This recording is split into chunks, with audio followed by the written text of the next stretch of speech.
Hello friends, तो हम शुरू कर रहे हैं 14 जेपीएससी को टारगेट करके जो है किस तरीके से 14 जेपीएससी में बढ़िया स्कोर किया जाए और अंतिम रूप से सिलेक्शन पाया जाए। इसके लिए हम आज से ही अपना ये सीरीज़ चालू कर रहे हैं। ठीक है, 14 जेपीएससी को टारगेट करने के लिए हमारा ये सीरीज़ जो है चालू हो चुका है। तो देखिए, ये जो मैंने दिए थे एग्ज़ाम्स मेंस के, ये है 7th जेपीएससी के। ठीक है, रिसेंटली जो एग्ज़ाम्स हुए मेंस के वो है 11 टू 13 जेपीएससी। तो 11 टू 13 जेपीएससी का भी सारा मेंस का क्वेश्चंस मेरे पास है, तो मैं सोच रहा हूँ सिलसिले से आपके साथ चलूँ। ठीक है, पहले 7 टू 10th ये जो क्वेश्चन है, ये 7th टू 10th जो हुआ था, है ना, 7 टू 10th जेपीएससी, उसका मेंस का ये क्वेश्चन है। और ये क्वेश्चन जो है ये मैं आपके पास जो है डिस्कस कर रहा हूँ, ये सोशल साइंस का क्वेश्चन है, सामाजिक विज्ञान। इसमें हिस्ट्री और ज्योग्राफी के क्वेश्चंस हैं मेंस के। ठीक है, देखिए इसमें एक पेपर तो क्वालिफाइंग होता है, तो क्वालिफाइंग भी अगर आप कहेंगे तो मैं डिस्कस कर दूंगा, लेकिन बहुत ज़्यादा आवश्यकता मैं नहीं समझ रहा हूँ। और जो लैंग्वेज पेपर है, तो लैंग्वेज पेपर मेरा खोटा रहता है, तो खोटा का भी आपके पास डिस्कशन करूँगा मैं। फ़िलहाल मैं जीएस की चर्चा आपके सामने करने वाला हूँ। ठीक है, 7 टू 10th के बाद मैं 11 टू 13 जेपीएससी का भी मैंने मेंस दिया है, सारे क्वेश्चंस हैं मेरे पास, और उन क्वेश्चंस पेपर को भी एक एक करके मैं डिस्कस करूँगा, तो आपको अंदाज़ा होगा कि कैसे क्वेश्चंस पूछे जाते हैं मेंस में। ठीक है ना, तो आप अपनी तैयारी को, चूँकि अभी से ही मेंस की प्रिपरेशन आपको करनी है पीटी के साथ साथ, तो पीटी के लिए तो सारी हमारी वीडियोस आ भी रहे हैं। ठीक है, झारखंड रिलेटेड भी और जीएस के भी, जो डायरेक्टली आपको जेपीएससी में फ़ायदा करेंगे। और स्पेशली जेपीएससी के लिए हमारी वीडियोस आपके जो है समक्ष आने वाली हैं बहुत जल्दी। वो सीरीज़ के तौर पे बिल्कुल आएंगी, एकदम सिलसिले में आएगा वो वीडियोस सारा, है ना। तो इसमें देखिए, जैसा कि आपको पता होना चाहिए कि इसमें 10 क्वेश्चंस तो ऐसे रहते हैं, 20 क्वेश्चन ऐसे रहते हैं, 10 हिस्ट्री से और 10 ज्योग्राफी से, जो ऑब्जेक्टिव नेचर के रहते हैं।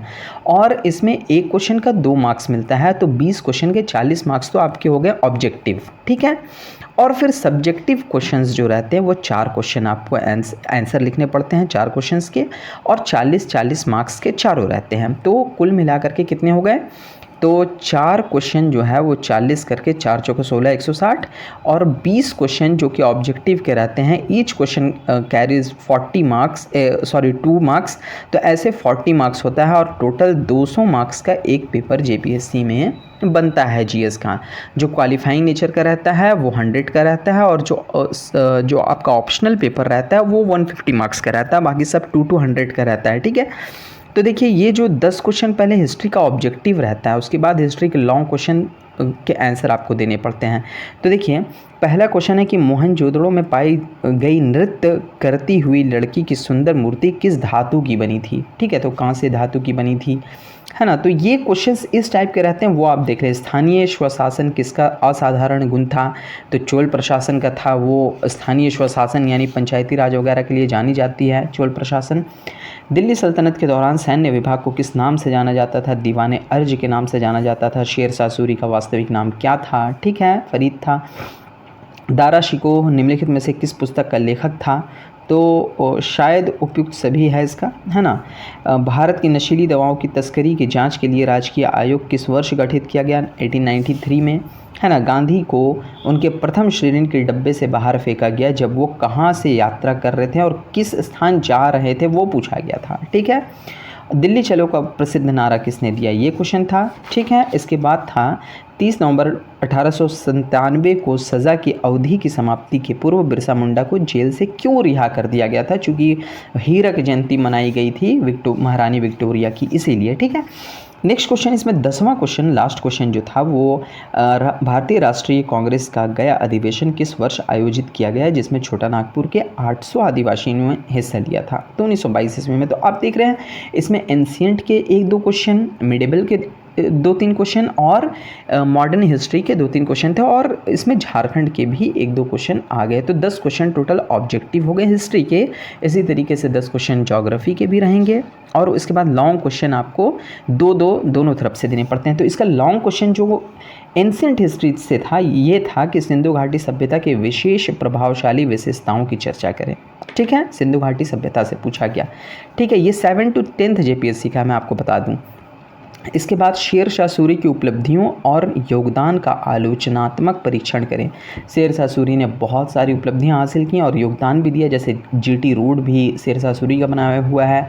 ठीक है, जो सिक्के हैं, आधुनिक सिक्के का प्रचलन करवाने वाला, भारत में रुपये का प्रचलन करवाने वाला शेर शाह सूरी है। बहुत सारी चीज़ें हैं। ठीक है, तो 40 मार्क्स में इनका आंसर आपको देना है। ठीक है, इसके साथ ही तीसरा नंबर ये क्वेश्चन था कि भारतीय राष्ट्रीय आंदोलन में गांधी जी की भूमिका का वर्णन करिए। फिर एक क्वेश्चन था बिरसा मुंडा आंदोलन के पश्चात झारखंड के आदिवासियों के संघर्ष ने अपना उग्रवादी एवं हिंसात्मक स्वरूप त्याग कर संवैधानिक और शांतिपूर्ण स्वरूप अपना लिया। आप इस कथन से कहाँ तक सहमत हैं? ये क्वेश्चन था कि बिरसा मुंडा आंदोलन से पहले आदिवासी जो आंदोलन था वो बहुत हिंसक था, लेकिन बिरसा मुंडा आंदोलन के बाद बहुत ही अहिंसक हो गया। आप इस कथन से सहमत हैं कि नहीं हैं? तो देखिए, ये बात तो सही है। चूँकि बिरसा मुंडा आंदोलन एक व्यापक आंदोलन था, उसके बाद भूमि सुधार का काम किया अंग्रेज़ों ने, छोटा नागपुर टेनेंसी एक्ट आया है ना, CNT एक्ट 1908 यानी 1908 ईस्वी में। तो उसके बाद हिंसक आंदोलन बहुत कम नज़र आए, है ना।